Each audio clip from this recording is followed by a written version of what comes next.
The last skill that I think has to come in addition to core skills and the ability to manage or like leveling up to manage the work, is labor market agility itself. Learners need to know how to read the news, how to read the winds, how to track the change so they can see how AI is affecting the occupation that they're in or the industry that they're in. It's not enough to just have an occupation that's important. You need to have an industry that's still relevant, and you need to have a company that's still relevant within the industry that's still relevant. If any of those three parts of a three-legged stool breaks, where your occupation gets automated, the industry itself gets automated, even if your occupation doesn't, or the company fails in the competitive environment, you're at risk of losing your job.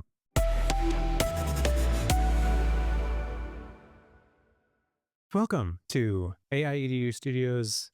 I'm here in our San Francisco studio with Jared Chung, founder and CEO of Career Village, a long peer, good friend organization of AI EDU. We've been in Fast Forward together. Fan of AI EDU?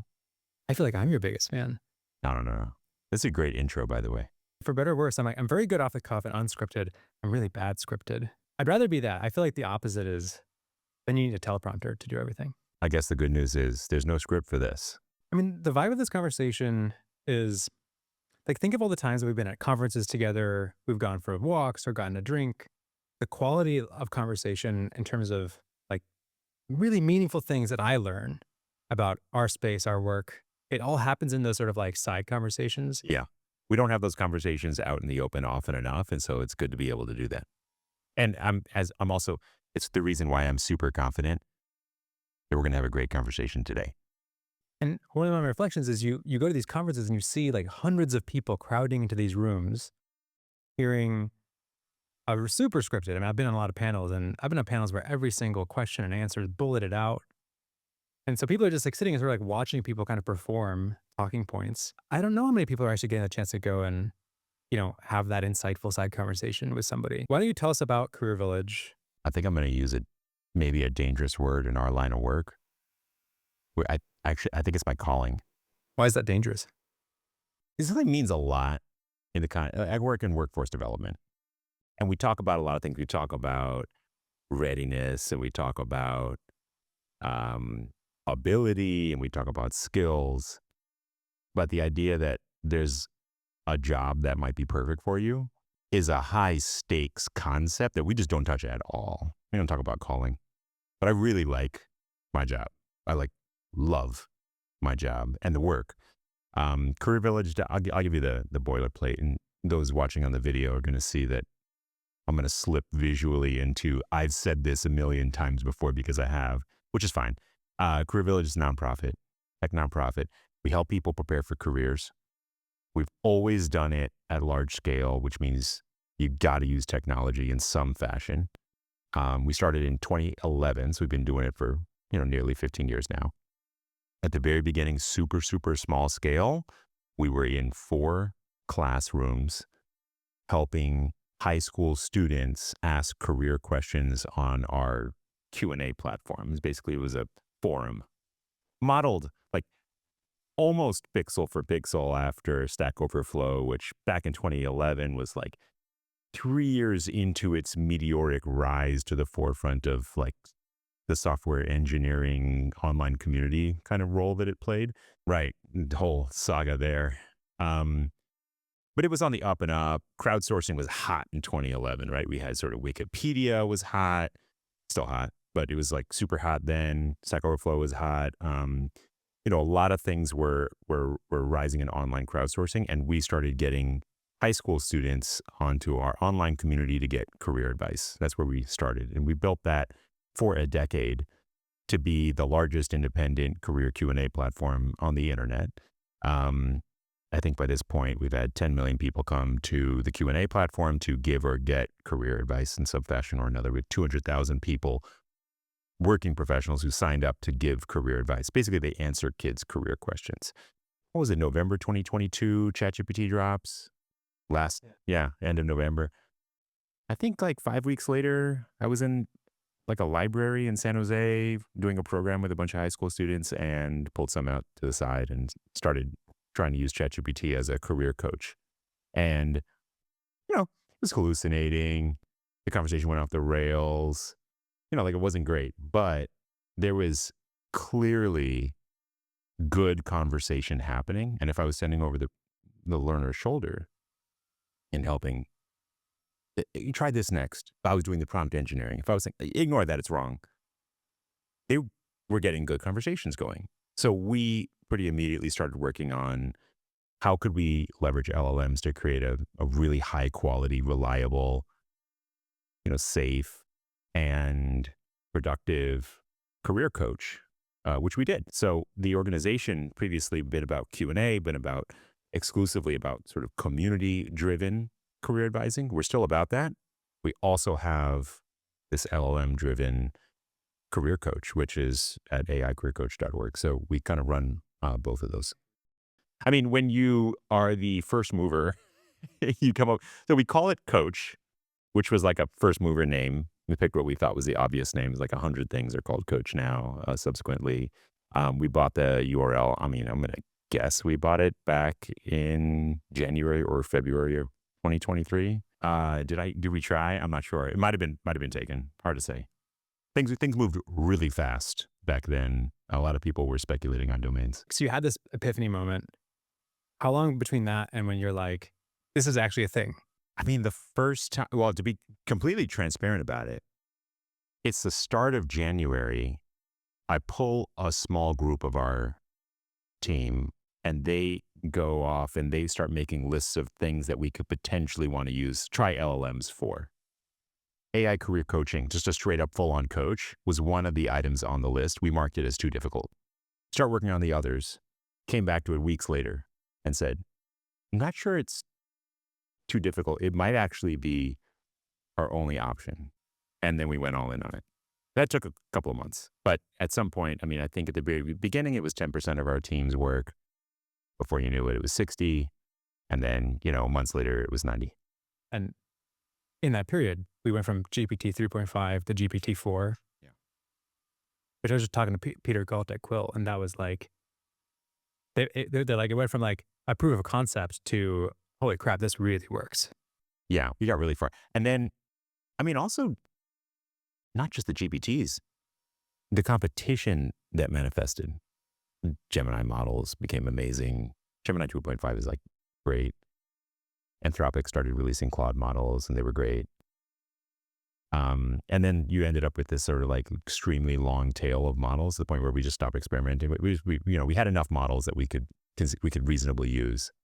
We haven't tried every model family that's out there. We don't need to anymore.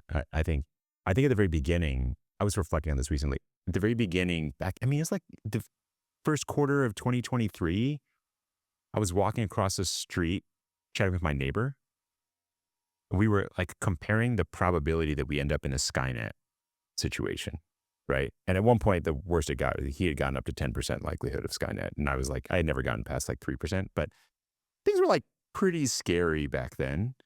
I think one of the concerns we had was that there would really only be one provider of the best models. And I don't think I think we've gotten out of that situation. I don't think that's the case anymore. I wonder what you think. There's so much variability in predictions for not just Skynet, but AGI, which maybe is the same Sure. thing. I think we're post AGI. I think like what the probability of ASI, but I think AGI is, we've gotten to the point where like general intelligence enough for my needs is available.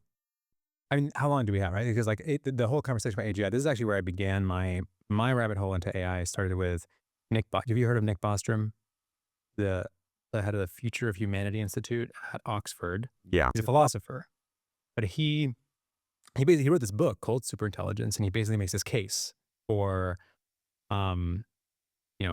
he's like, technology is advancing extremely fast relative to the full span of like human history. At some point in the next X years, whether it's 50, 100, 300, but at some point, like relatively soon, we're going to achieve breakthroughs in AI that reach artificial general intelligence, which is like AI that's like roughly as good, or maybe like 90% as good as a human. At most things.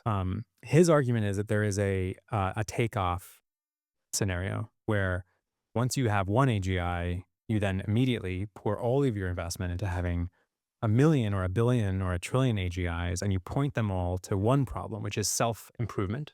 Right. And once you do that, it could be weeks, months until you get super intelligence. I've heard this. I don't know if I don't know what to make of it. Well, part of the challenge is what is AGI, right? Because like the goalposts keep getting moved. You would ask if you described what ChatGPT or Gemini or Claude are able to do to somebody in 2001, they'd be like, "Oh yeah, you're describing AGI." Yeah, that's why I make the case that its utility as a term is no longer helpful from my perspective. We've already passed it. It's more useful to try to be more specific about capabilities of these technologies in like in more discrete ways. I wonder if I really want to dig into this with you, but let's finish the story. So you AIcareercoach.org. Is it live? I mean, can somebody Yeah. go and Anybody can go. You can start using it right now for free, thanks to foundations that funded the development of it and the everything we need to keep it running and available to the public. And then, like a main way we try to get it in people's hands is by deploying it the education or higher education or workforce development ecosystem, which I think is the key to any kind of large scale intervention in the supply side of the labor market. You've got to work with the institutions who are already teaching skills, training people for jobs. We've got to be there. So that's where we're putting most of our energy right now and trying to get it in people's hands. yeah, otherwise you just have another website and you're hoping that the right kids discover you. And generally the kids that Cross your have fingers. parents who are Good like, luck. Yeah. yeah.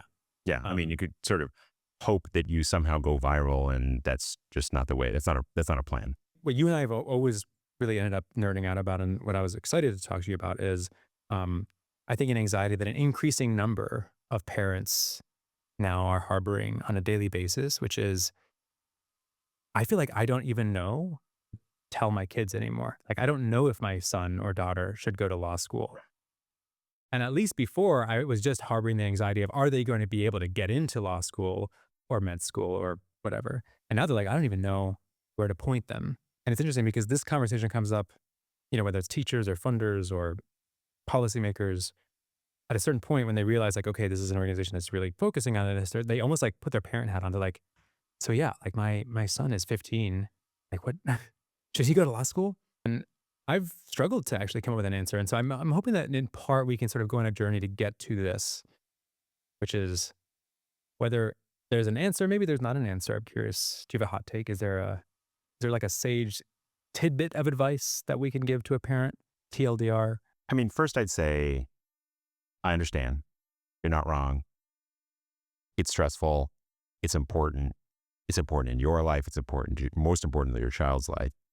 And you're living in a period of tremendous uncertainty. It's not wrong to feel some kind of way about that. There are some things that I'm developing a pretty strongly opinionated perspective on that I think are no regrets. So first off, there's some good news. The core skills that people have been talking about in education, that's not my perspective. That's my amalgamation of what I'm hearing from technologists and employers. So for example, there's all these names for these things. You got core skills, soft skills, up skills, down skills. It doesn't matter what you call them, right? At the end of the day, we're talking about communication, problem solving, project management, just like all these things, communicate, like just written communication, verbal communication, EQ. The fact that you could have text generated for you doesn't mean that you don't need to know what you need to be generating and like what is good, and making sort of having good judgment is growing in importance as the things you can do and the leverage you can have increases. So all those core skills, whatever you want to call them, seem like they're sticking around. It's an absolute no regret to learn those things. The other thing that I think is coming in increasing in importance, and I think I may have talked to you about this at some point at a conference or elsewhere, is that employers are looking for employees who are going to be able to wield this technology and to manage it. And I think what it does is it raises the bar. It used to be that we as educators would have to teach people the skills they would need to execute all the tasks. Now in the knowledge work space, you would do that for years before you were trusted with the autonomy and the authority to become the manager of the work.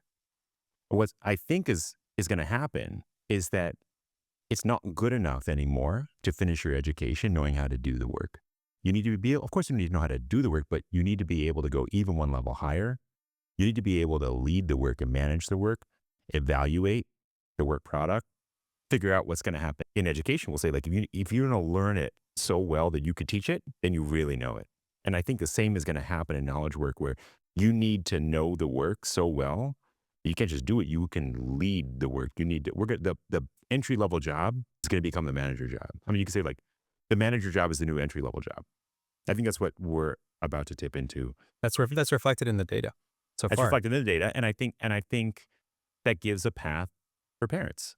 Put the parents aside for a second. I'm a parent, but for people who want to work in the knowledge workspace, you've got to go a level higher up. You've got to learn it so well that you could lead it, you could manage it.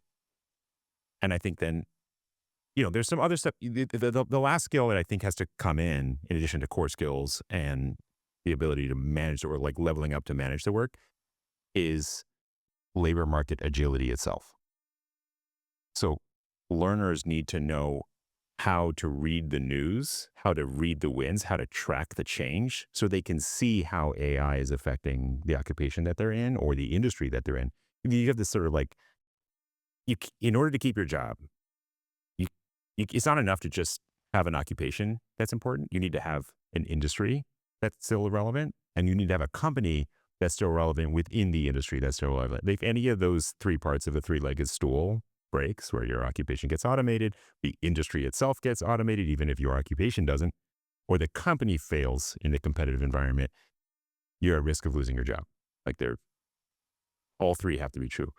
So you have to track the change in the market across all of those. That is a skill that I don't think we teach people enough. So if you're a parent, read the news. Let's say your kids told you they want to be a lawyer someday, they, and you as well, should be reading the news about how AI is affecting law. Was it Andrew Ng who was like, nobody should go to law school? Lawyer, like, it was a tweet. There's a very particular set of predictions about law.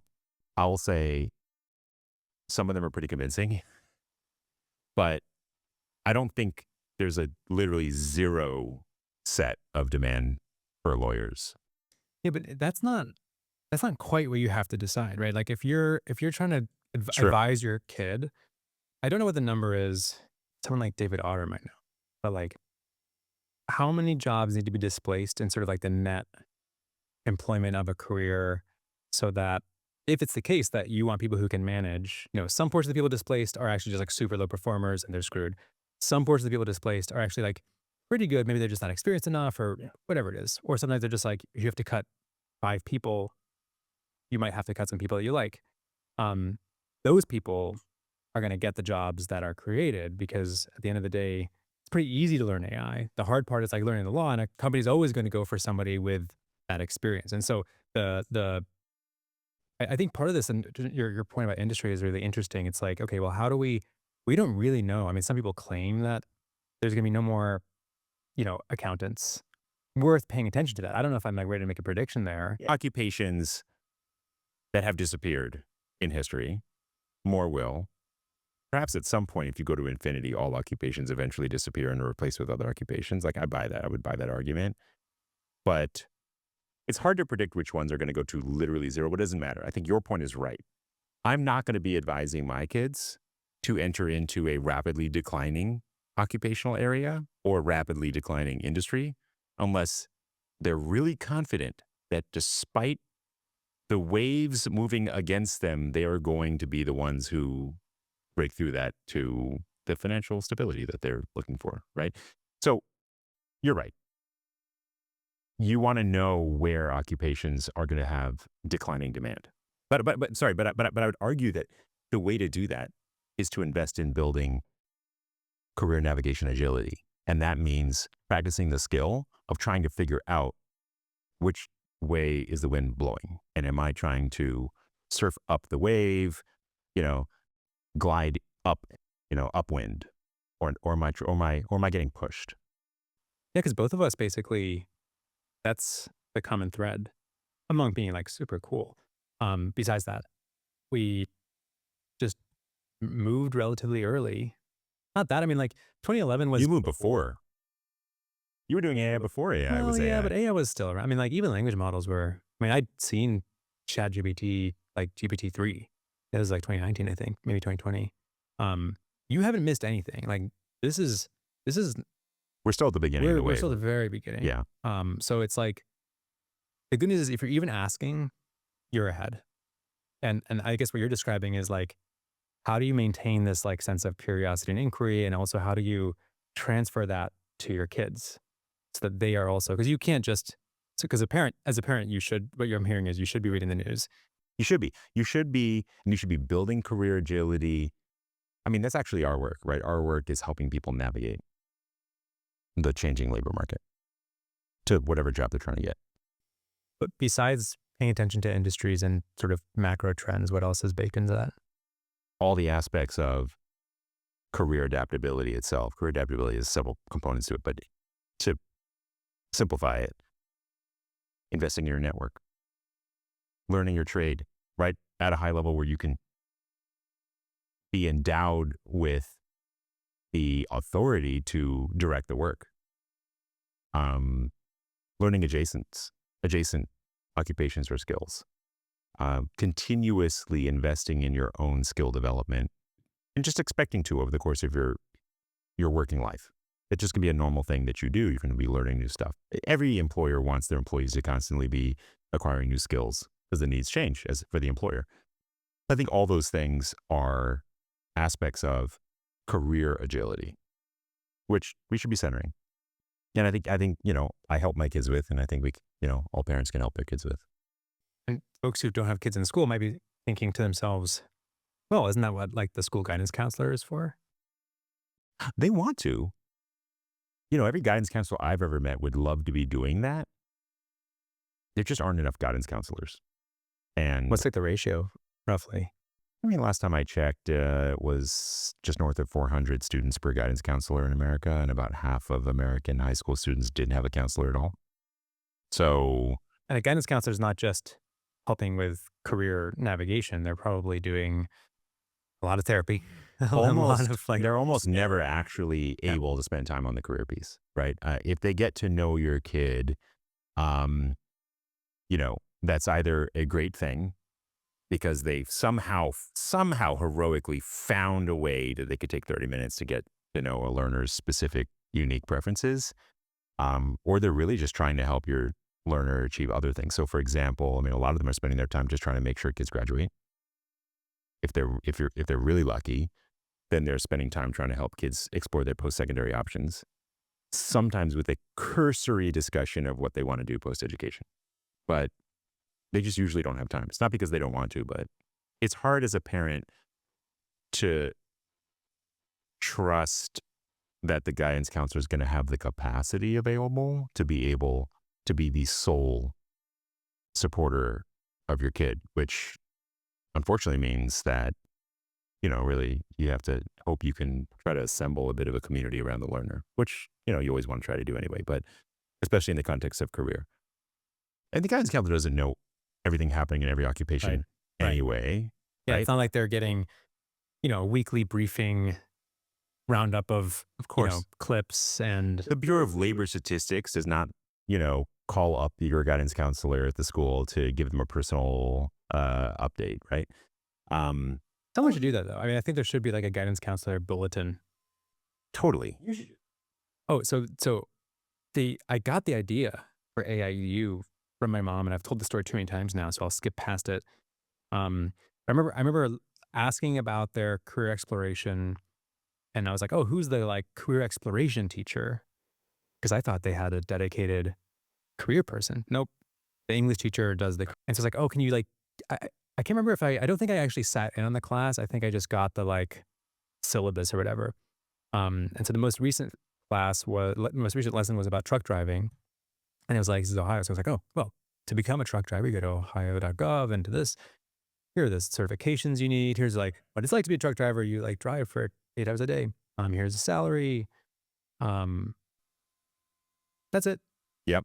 Good And luck. it's like Yeah. it's actually really it would have been so easy to just say, well, and here's like 3 companies that are literally trying to replace truck drivers, and here's a video like that's on YouTube of. I mean, like I was like, why? Because the places that I was going, all the nerds were like, this stuff is crazy. And everybody was talking Yeah, about these for sure. self-driving truck companies.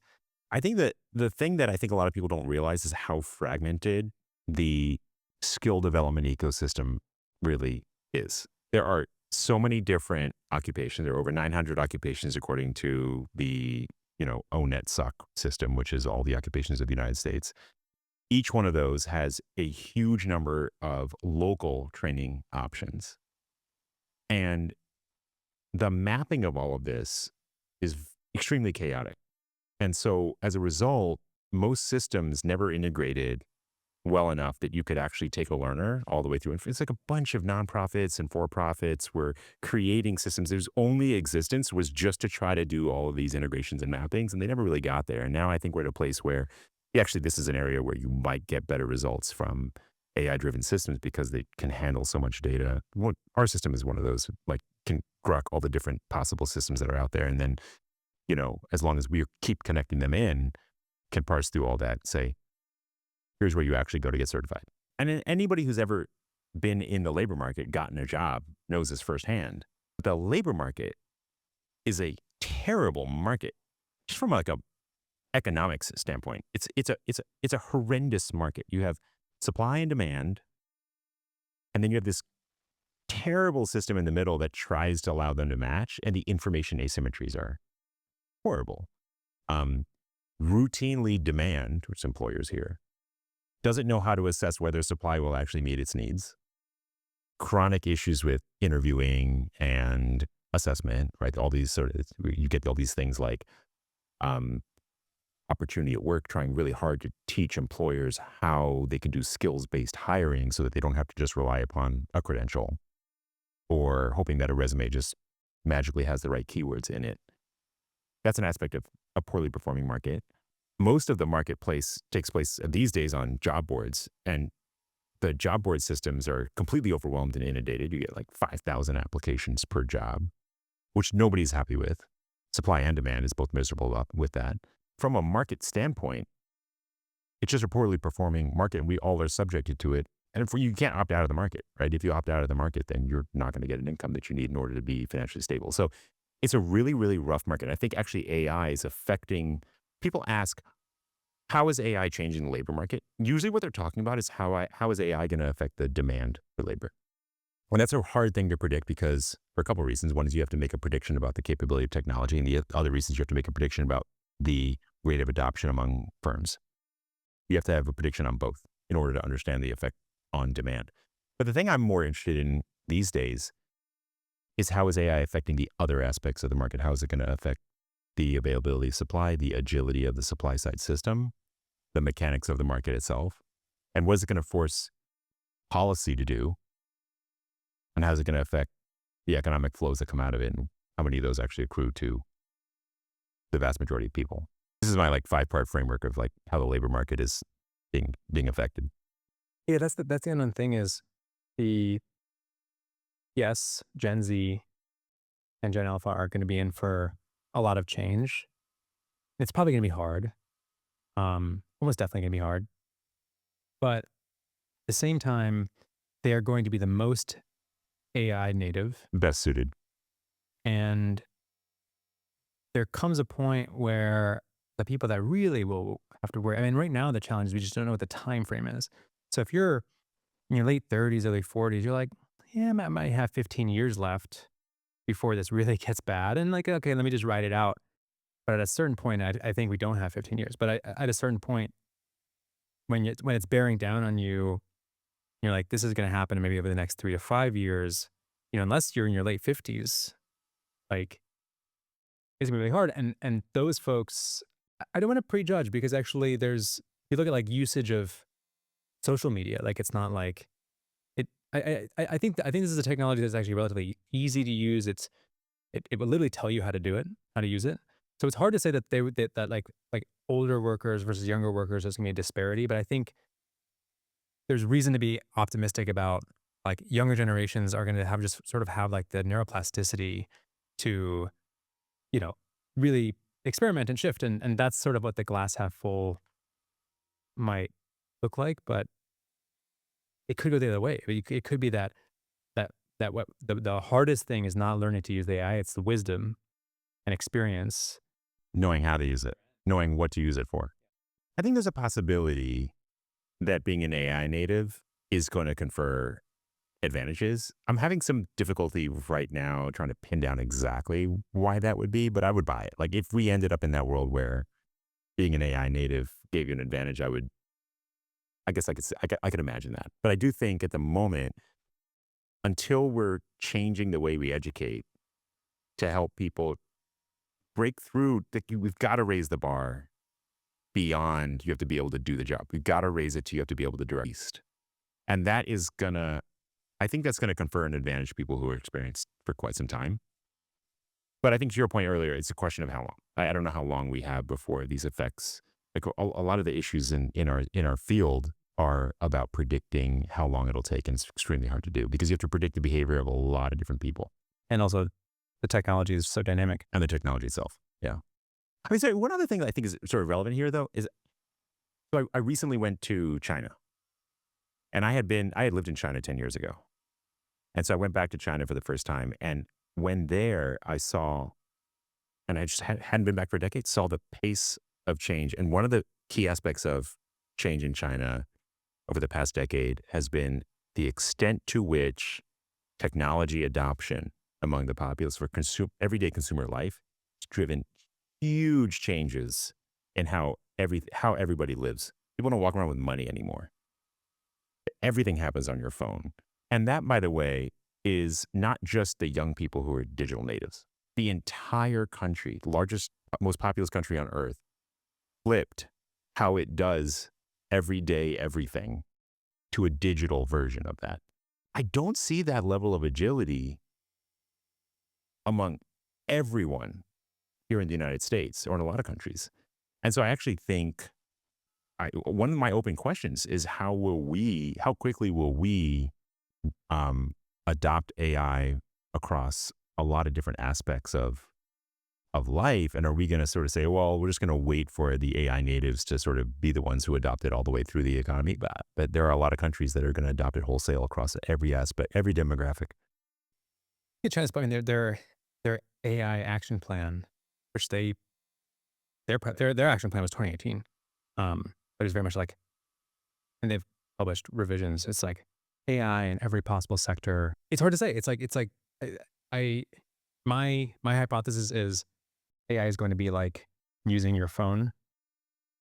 So like the turn of the century, you might say, oh my gosh, like, and let's say you even had a chance to sort of like transport to, modern day New York for like 2 minutes. And you see everybody's in their phone. Like the future is going to be, everything is going to be mobile. So what we need to focus education on is like cell phones. Like we need to like, that is going to be like the key differentiator. And if you're not cell phone native, you're going to be left behind. I don't think that's right. I've never interviewed somebody and asked about their cell phone capabilities. I suspect AI is going to get pretty close to that in terms of like both ubiquity and also just like the user interface. Because like when you look at what vibe coding is capable of, it's capable of like hyper tailored tooling, a single web page app that has exactly the things that you need. It's not prompt engineering. This is like actually different, right? This is actually like, it's probably, we're going to get away from the chat box quite soon for some users of AI. Like I think there will still be the vibe coders, who are building stuff. I'm going to try to make some predictions, and maybe, for those parents who are like you, like we're still on the edge of our seat and it's not very satisfying to be like, well, just career agility, like this feels very amorphous. They're like, no, my son says he wants to go to law school. Should he go to law school? Here's what I say is if you can get into a top 20 law school, pretty good. You have a good shot. That's probably the only situation, maybe not even top 20, maybe top 15, but it's really the only situation where you should be taking on any debt. It's, not a really like pretend law school. If it's like a real law school, also like why not? As long as your kid really wants to be a lawyer. Like if the reason they want to go to law school is because I want to drive a BMW, I'm not really interested in law. Like if your kid isn't watching Aaron I wouldn't Brockovich, recommend it anyway, just for that purpose. But yeah, I think that applies to like, but I think there's a lot of careers. Computer science is one of them, like business. I mean, there's a lot of careers, and the way that I experienced career exploration in school was it's like career, and then let's talk about what the salary is. what you're describing, this like idea of like building sort of like agency and curiosity and like the ability to like manage, those are skills that you're going to build in something that maybe it's not your life's calling, maybe it's not even your passion, but it's something that you find interesting. But like something that is the most likely to actually get you to go above and beyond just the what you're learning. I actually think one of the things that as a parent, I've found the most difficult, even harder than how am I going to advise my kids on how to navigate the changing labor market, even harder than that was how and to what extent should I be telling my kids how to live their life and what it means for them to thrive? That's an individual choice every parent knows. Every parent who listens is going to know what I'm talking about, where they wrestle with, are they going to be very, very clear and opinionated with what a good life is? Or are they going to let their child decide for themselves? And where do you sit on that? And I'm not on either extreme. I'm advising and I have an opinion and I tell them what makes my life good. And they're heavily influenced by their parents, of course. They're going to be heavily influenced by me. But I think you have to start with that. And when we are doing career navigation advice at Career Village, we have to start from a guiding principle, which is that we're going to let every learner choose what it means for them to thrive. We're not going to tell them what a good life is. We're going to help them reach their career goals insofar that they help them thrive. To bring this back to career, to bring this back to whether you should be a lawyer or not, if your kid wants to go to law school to drive a BMW, I think you have to decide, first off, is that an appropriate version of thriving for them? Because if it is, then there are many ways to go about driving a BMW or whatever that thing is that they choose. Doesn't have to be a calling. Some people, they're just working to work. They're trying to get the money they need so they can they can build a family that they want to spend time with and they could pursue their hobbies. I mean, all those things are valid, right? And I think it's really a choice for the individual or the parents who are involved to decide what is a good life really and how do I fit my occupation into it. I think culturally in the United States these days, we've attached a really, really outsized importance to your occupation. It affects a huge number, historically speaking, it affects far, far, far more than it did 50 years ago, for example. It affects how much money you have. It affects where you live. It affects your access to healthcare. It affects like just a huge number of aspects of life. And I think one of the things, I'm working on the labor market. How do we make the labor market better? I work on the supply side. Other people working on the demand side. We've got people working in the middle. I do think we need to like ask the question, God forbid we fail, right? And we don't make this market work well. How do we as a society create some sort of safety nets so that the way we've erected your occupation as being the most important factor driving so many other aspects of your life doesn't have to be that way. And there are policies and cultural norms that we could adopt and are adopted in a lot of other countries that reduce the importance of that occupation in driving like whether or not you're able to be happy all the rest of your life. I mean, how do you talk about when you're at AIE? Do you have a point of view on the role education should play in people's lives? Oh yeah, I mean, we run into this because we actually put it into economic terms most of the time. We talk about like workforce readiness. I mean, we use the word thriving, but it's like sort of implicit that we're talking about careers. I think thriving is more than money because I think I'd rather, I don't, I have the benefit of hindsight. I might not have known this, but I'd rather do a job I love and make, 50% of what my friends who are doing jobs they don't like. And so like getting to this question of like law school or, um, carpenter, right? Like Right. this is, That's your choice. which is actually like that's a really practical example. If your kid is like, look, I just want to drive a truck and a nice truck, maybe a lifted truck if you're in Ohio, Yeah. those big mufflers. I want to have a car, a house with a 2-car garage, blah, blah, blah. I want to go fishing. If I was a parent, I'd be like, well, look, if that's really what is driving you and you really just want a job that's like decent and has like gives you dignity, go into the trades, go and become a plumber. Like those are going to be, because I think at a certain point, yes, there's like a lot of uncertainty and we don't know. We don't know a lot, but I think we know enough to say if you spend most of your time sitting in front of a computer, doesn't really matter what that job is, whether it's like you're writing or analyzing or researching or coding, or designing. I it's a I it's it's probably smart to not you should not bet against like those tasks in front of the computer will go away. Now, will there still be people at law firms doing stuff? Absolutely. And maybe law firms will not even necessarily When there's shrink that law, there'll much. be lawyers. Yeah. Um, but those are going to be the careers where you, like, to your point, you really need to be like reading the news. You're right. You You need just to be got to be paying paying attention. attention. I think that's right. And really, I mean, don't take out a loan and go to state school. They're still expensive. I just discovered Ohio State is a lot more expensive than when I went. Um, but definitely don't. I mean, I have so many friends who went to tier 2 or tier 3 private schools just to say they went to a liberal arts school, and it's like, dude, Yeah, I think you can buck the trend, right? Like if you're I think you just need to really be aware if you're surfing down the wave or trying to surf up the wave. It's not that you can't thrive in a contracting occupation. A lot of people have, and a lot of people do. People do it today. There are contracting occupations.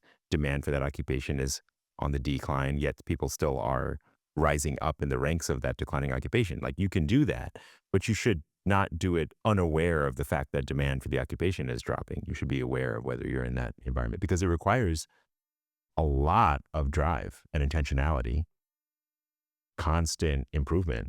Um, and some people love that. what's a declining occupation? I was going to say record store owner, but I think they're actually on the up and up. I think Record records are store booming. owners on the up and up. There's so many record stores In San Francisco, maybe. in San Francisco. Yeah, not in Ohio. Actually, no, there's a bunch in Ohio, in Akron, like 2 or 3. Um, the record sales are actually,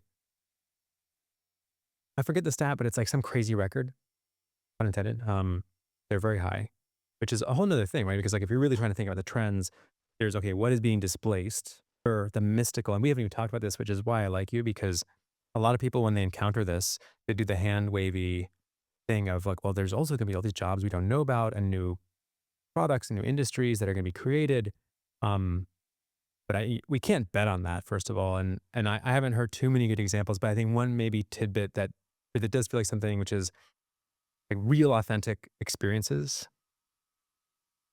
Not sure exactly what that fully entails, but What new occupations, which are real authentic experiences? no, industries or businesses that support people doing stuff that's not It's online or specifically AI not generated. virtual.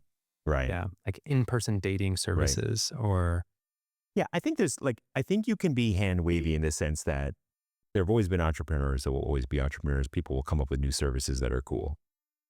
But I think what I don't take for granted at all is that that's going to happen just as quickly as jobs are lost.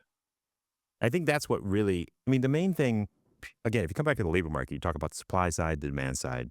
The main thing that I'm interested in on the demand side is the extent to which employers are going to adopt AI, how fast they're going to do it, and how fast they're going to adopt it specifically to create new services and new lines of business. If they're adopting AI to automate the things that they already do today, I'm just telling you right now, that's going to inevitably lead to a net reduction in demand for whatever that thing is that they're automating. But if they're using AI to create new lines of business, they're focused on that. Two things about that. One, it creates more value long term for their shareholders to create brand new lines of business, to be a first mover in a new industry. Creates more value for their shareholders in the very, very, very short run to cut costs. That's the problem, is a short-termism orientation among corporate America, which will lead to them being a little bit more likely to first use AI to cut costs. But if they create new lines of business, they're forward thinking, they'll create new demand for jobs. And the second thing is, if they're using AI in a way that allows their staff and people to wield it to those purposes, right? I mean, you saw this study, I can't remember who published it. McKinsey, one of the consulting companies, I think. What proportion of senior level executives think that their employees are ready to wield AI? Very, very low. 1 in 5, 1 in 4, something like that. And then they pulled all, like, the vast majority of staff at the company. What proportion of them think that they're ready to use AI? It was like the opposite. It was the inverse, right? It was like 2/3, 3/4, 4/5, something like that. I think if you're unlocking the power of the employee base to wield it to create new lines of business, you're going to find that the company actually becomes much more valuable, creates more economic value for everybody involved, and you still have a demand for people to work. I think that there's industrial policy, maybe even monetary policy, that could support a growth oriented private sector adoption of AI. But if left completely to its own, given the orientation toward short term shareholder returns right now, I think I'm just kind of, frankly, I think they're going to be using it for cost cutting, which means I'm pretty much hoping that CIOs just take a really long time to adopt.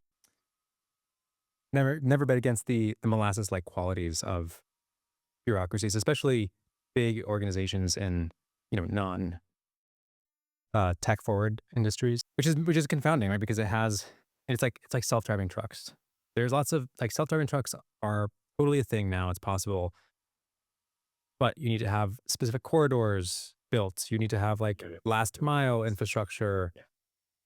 And so there's a shortage of truck drivers. And this is like the fascinating thing about like the labor market, as you say, is like it's so people keep saying truck drivers, and they're gonna disappear, but we have a shortage of truck I know. drivers. You hear these both at Um, the same time, right? we have All a the truck shortage of drivers are people in going CS. away. Yep. We don't have enough.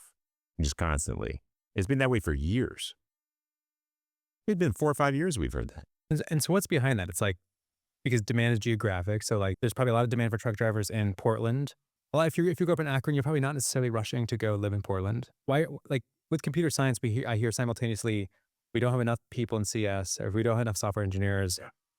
And now we have like record unemployment among new grads with CS degrees. What's happening? Why can't they just go find those? And you see these people, they're sending out like hundreds of resumes.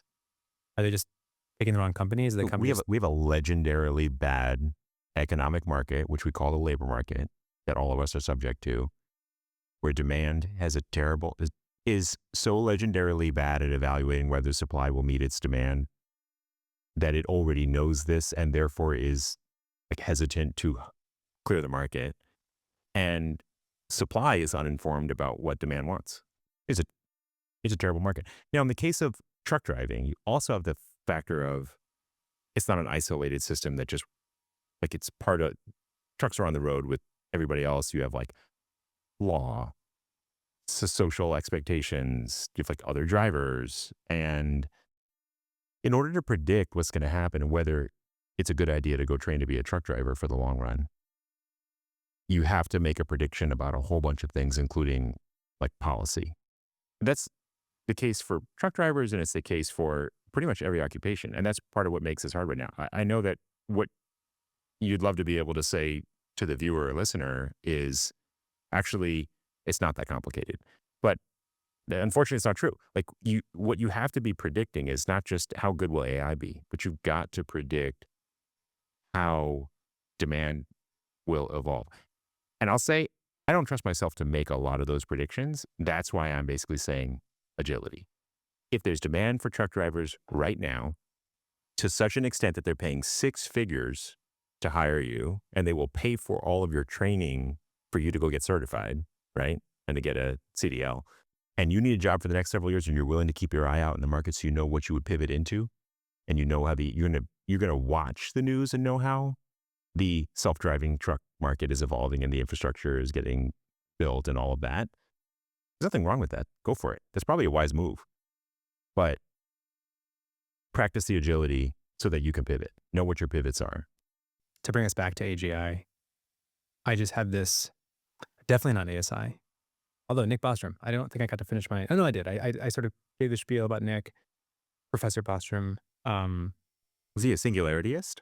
He's in that world, the like effective altruist, sort of this, I think I would say he sort of falls on is either going to be a tech utopia or a tech dystopia, or really just the Okay. end of the It's world. gonna, I think, it's I gonna think be for, one of the two, but yeah, yeah. I see. Yeah, I think ASI is like really fun and that's like a whole science fiction thing. There's also a lot of conversations on YouTube about superintelligence and existential risk. And So I pretty much do no forecasting related to it.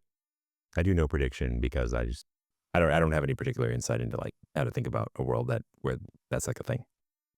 I was reflecting on, there's a lot of organizations now in fields like computer science, design, like visual effects, that this is not like a future tense, long-term Right. philosophical idea. This is like literally happening in real time. They're seeing it happen. And I was wondering like when will that happen for AI EDU, the work that we do, which is to say, when will there just cease to be demand for workers?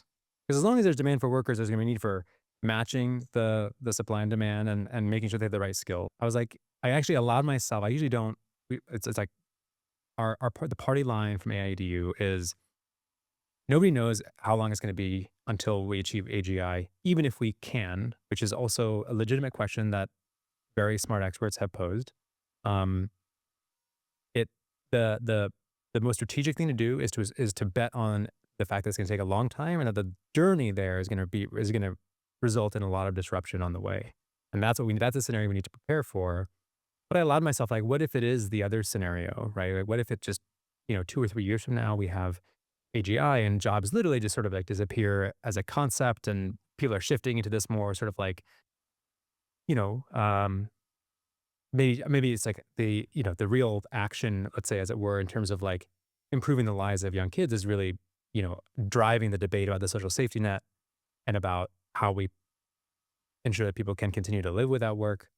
And I'm curious how you feel, because you're probably in the same boat. I mean, if people don't need, if there just aren't jobs, I mean, village is probably not. We help supply, which is people. We help people navigate the labor market. If there's no demand for jobs, there's not much for us to help people navigate.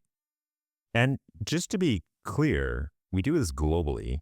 This is a US-centric conversation because both of us have US-based organizations, and a lot of talk about AI happens in the United States. We live in the United States. There are a lot of countries in the world right now where there's not much demand for labor, where like chronic high youth unemployment is the case at any point in time. It's the case in many countries at that given moment. Which one's like Um, Egypt? I know Egypt's high. Where is it high? Yeah. There's high youth unemployment in Egypt. There's high youth unemployment In in China China? at the moment. There's high youth unemployment in, I want to say, Brazil. Oh, Um, these big countries. fact check me in the comments. But nobody's happy when that happens. Youth, first and foremost. But societies don't thrive well when there's high youth unemployment. Societies don't thrive well when there's high unemployment, as long as we've erected all the other structures of society around occupations and employment. So, so to answer your question, I mean, I don't, or to just compare notes with you, I also don't reason too much about the world where there's not a lot of demand for labor, because most of my work is to prevent that outcome. And I do it on the supply side, which is weird. I speak about what should happen on the demand side, but I do it on the supply side because I know that one thing must be true: for demand to prioritize people in their hiring needs, they need to believe that people will be ready for the roles that they want to create. So we need to help people navigate that. But no, we don't work on what one would do if there wasn't high demand. And I don't expect it either. I think we might go through a phase of it.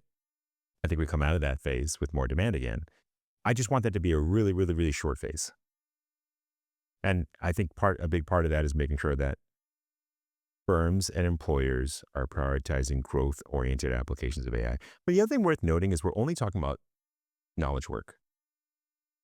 I don't know, maybe you're not. You're talking about I self-driving saw the Figure trucks. 2 robot doing laundry I on know, Reddit. I was, pretty impressive. which is like, there's so many of these like humanoid robots, and I was like, is that real? Like the Tesla bots clearly are just sort of fly by wire. Sure. Um, Yeah, I think my understanding is, and this is not an area of like research expertise for me or anything, but that the prevailing perspective of researchers is that still we have a lot that has to be figured out on the robotics side for economically viable robotics to be ubiquitous.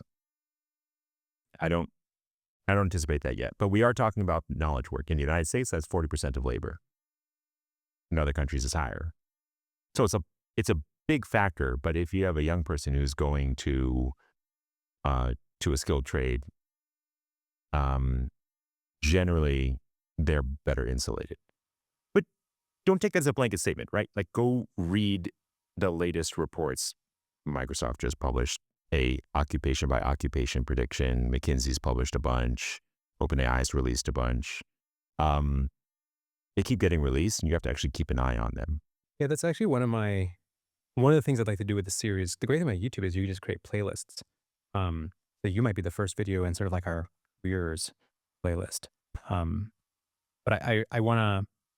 My brother's a doctor, and his boss, or his like former professor or like instructional teacher, instructional doctor, whatever they call them, Doctor Grant Nelson. He was like an early adopter in AI in the medical field. He's been building all these things, and he shares one thing with me. I don't want to steal his thunder, but he shared one thing with me, which is I don't think doctors are going to be. It's like way before nurses. He's like doctors are. It's going to shrink significantly. The number of doctors, demand for doctors. Demand. I mean, the number of doctors is going to. Again, it's a question of like, will there be demand for all the new doctors that are getting added into the system? Because you can attrit a certain amount per year, and so I think his prediction is like sooner than later, we're gonna like AI is so well suited to the specific things that certain types of doctors do, like especially like, general like family medicine, where you're only spending 15 minutes. So much of your time is like filling out paperwork and all this stuff. Um, but it's interesting, like to bring it back to your question, which is like we have a shortage of healthcare access in this Right. country. Yeah. So is the fact that we can make doctors more productive going to Yeah, mean I that don't we buy can it. serve more patients?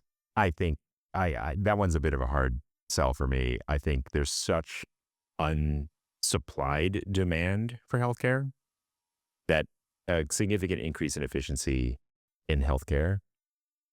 I have a hard time imagining how we don't immediately soak up that supply with all the demand that's latent. Wildly expensive medical school, policy related roadblocks to opening new medical schools. Um, and just because there's more access doesn't mean that everybody's making lots of. I mean, like, That's all supply side, though. I mean, that all means that we have constraints on supply. yeah, When you relax those constraints by, for example, allowing a doctor to, I don't know, what's the thesis of the gentleman you were talking to? I guess it's that, a single doctor could serve 5 times more patients or something is no, the idea, I suppose. we'll bring him on. So maybe we'll give you a chance to do a Yeah, follow up. ask him. I We'll mean, have I'll you call propose in. a question to Yeah. a future guest, but if the thesis is that a doctor is going to be able to serve more patients or that certain things that doctors do now won't be necessary for doctors to do in the future, I'd say, great, there's a whole bunch of demand that isn't getting supplied. Let's invite them to go serve the others. Like, we don't even have to work on that. This is one of the places where I think that the sort of the magical hand of economics will just like pull those doctors into the other areas of demand. I mean, it's a separate issue, which is you also have like in that world, if we're also predicting, and I can't issue this prediction, but I know many technologists are predicting large scale scientific advances in medicine. People talk about like, oh, we're going to cure all the diseases. I think an unanswered question is, let's say let's say the medical innovations have all been identified. Who's going to pay for us to actually go apply all of those treatments? Like, are you going to go get 100 procedures? Am I going to get 120? Am I paying for that? My insurance company going to be like, you know what? Great news. You've been paying us premiums under the assumption, all these assumptions we've had. We're just suddenly going to like pay $1 million for every possible thing that you might need to all happen like at once. And you're going to live for 300 years. I just like can't imagine the like economic or social to like societal move that takes place. But anyway, in theory, that would like lead to an increase in demand for healthcare services. So you think you have to predict that if you're going to try to predict whether it makes sense to be in that occupation. Side note, extremely unlikely right now that we get a contracting demand for nurses. So just in case, yeah, like nursing school appears to be a pretty safe bet at the moment. You can quote me on it. Um, yeah, my brother's fiance is a nurse, and it's like things that are more tactile, lots of like human Sure. interaction, building. It's not just Absolutely. bedside manner, but you're like, And the aging you're- population, yeah. which is like Oh, nearly happening that's an interesting everywhere. trend. Yeah. Yeah. You want to bet if I was just focused on money and I just wanted to get rich, I would get the hell out of the education space.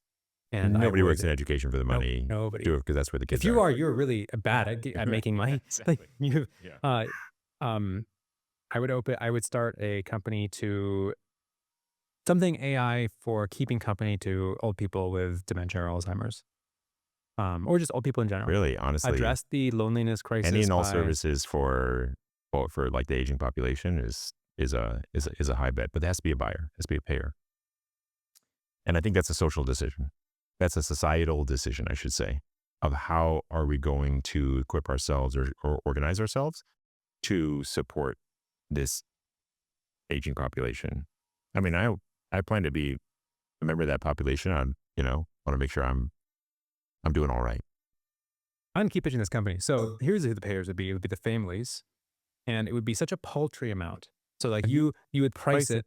This would basically be like, the AI, your AI family.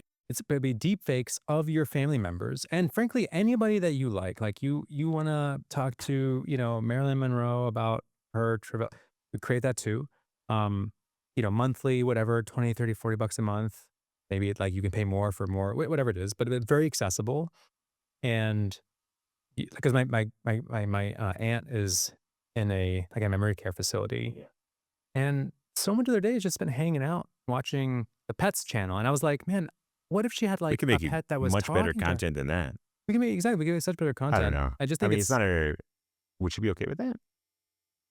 she's Alzheimer's, so I yeah, she understand, would but would she definitely. like? That's Seems interesting, that's a whole s ethically complicated. Is it better than like the Food Network? Okay, maybe. Is it? It's complicated. I will say, It's a little when we complicated. are in our nursing homes, I look forward to plugging in to the VR matrix, the metaverse, if you will. The alternative is just to, like, talk to, yeah, or you could talk to, like, Joe, Yeah, who's told why you the not? same I play video story games every now. week. Exactly. I Play play video video games. games now. I'd play video games for the rest of my life if I could. If my alternative is just hanging out and watching TV, plug me in. I do Um, quite like my family though. I would hang out with my family and play video games. Yes. oh, and then but the thing is they come to visit you, and you're like, "Oh, I don't wanna see you guys. I'm in the middle of this I quest." think I think we're ending up at Mark Zuckerberg's metaverse Yeah, we did, idea. yeah. We just went full circle. Um, No, that was not going to happen. yeah, as I said out loud, I think you're right. It would lose, because I like video games too, but after, like, a certain number of hours, I'm just like, "This feels meaningless." Yeah, it is. It can be meaningless. It can feel meaningless, and it can also feel beautiful. Yeah, I think I should say, Pros 'cause, and cons. like, Entertainment's gamers are entertainment. We should huge have good entertainment. gamers are a huge time on YouTube. To be clear, gaming is awesome. We love gamers. My brother he's like 100 hours plus on Elden Ring, which Gamer. turns out that's actually pretty low. I was like, 100 hours sounds like a lot. I spend a lot of time playing video games. What's I your play favorite? video games with my kids. We play Minecraft. Minecraft. What's your favorite video game? Well, it's going to sound like a cop out, but I quite like Minecraft. It provides creative outlet. I get to engage with my kids in a world that they have a huge say in what it's like. And it's always different. So it's very social for me. What else is on your mind these days? The main thing I'm working on, in addition to helping specific people navigate the labor market, right, or helping everyday people navigate the labor market, I feel like there's a lack of awareness in the tech sector of the degree of readiness of education and job training programs to help people prepare. And I also think a little bit there's a lack of leadership in the education and workforce development sector. It feels like everybody's waiting for somebody to come tell them what to do. And I don't think anybody's coming. Well, I think you're coming. I think you're coming to help tell people the thing is, like, what's this coming is and what to do. this is what makes us different from other nonprofits that have, like, become the big institutional nonprofits, like the Teach for Americas, the JFFs, the Code.orgs. Yeah. Like my, but they're like huge. They're like Right. thousands of, like, their reach is incredible. Yeah. I think we're always going to stay small.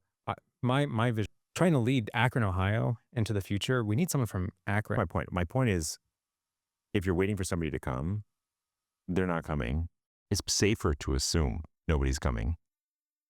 It's better to have leadership happening in every school building, right? Every classroom. How do you lead yours in this world? You want them to know it so well they could manage the work, or you got to know it so well that you can manage them navigating the labor market. I think it's the most important thing a teacher can do right now.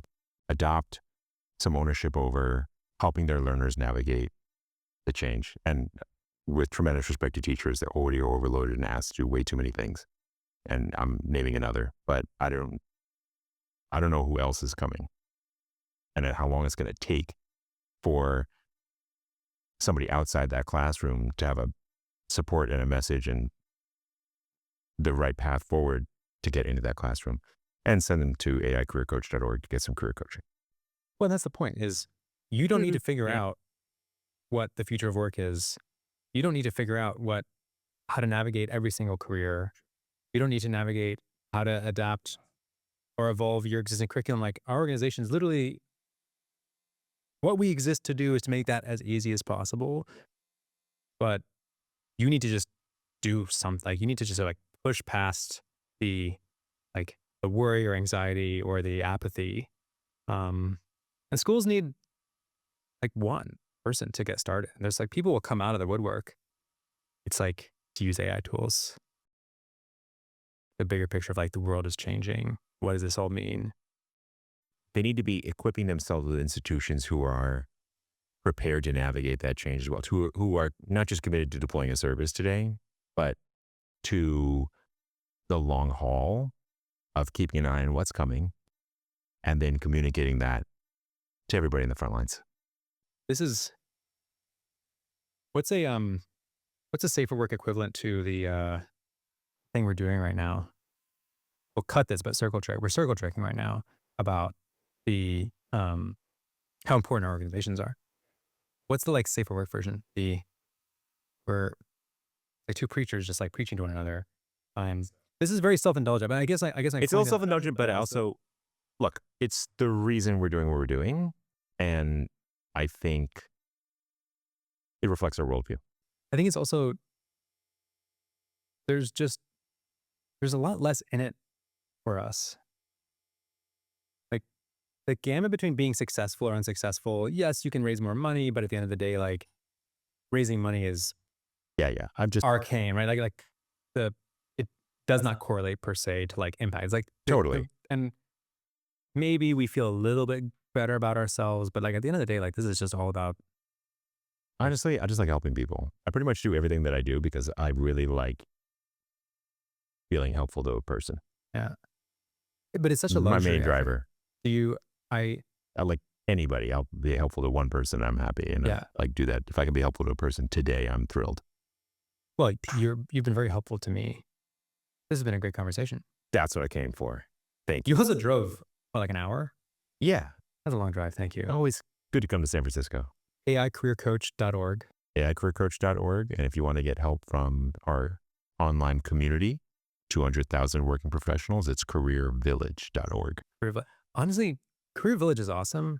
I love the AI stuff, but like connecting your kid with someone like in the career that they're interested in is like, what an incredible opportunity. If you're a young person or you have a young person in your life, post a question on careervillage.org. You will get 3, 4, 5, 6 answers from people who are doing the job that you're trying to do. Usually the first one comes in the same day. The more will come in over the following days. It's a great, completely free service. And these are humans. 100% authentic human people. That's right. You're going to have to just start getting, I think people might start to just assume that everything's AI. I think this is an interesting question. And that's why we're going to protect this place. This is a place where people get help from people. We have the AI service. Oh, I see. Now that's why you created the new one. Learners want both. The thing is, learners want both. They don't want them mixed. Right. You always want to know what's your AI stuff and where it's people. Yeah, I wondered why you would read, like I was like, they already had an amazing URL that has brand recognition because you were gaming it out. You're It's like, separate. yes, okay. It's discrete on purpose. You always get to choose what you're going to use. Right. So check it out, aicareercoach.org, careervillage.org. When's your next conference? Next conference, conference season is past us for a lot of these things. Wow. The Curve, That sounds cool. the Curve, That the Curve is in Berkeley. I've never been before, but it's like an AI gathering where my impression is people with widely differing viewpoints and predictions for the future will meet and debate, which, I mean, I hope that's what I'm getting, but I'm really interested in hearing widely differing viewpoints get kind of chopped up because there's so much uncertainty. What do you do with that? Well, let's at least hear everybody out. yes, just like be obsessed with curiosity. Yeah. Um, okay, well, thank you for feeding at least a little Thank bit of you. that. Thank you. Thank you for the opportunity.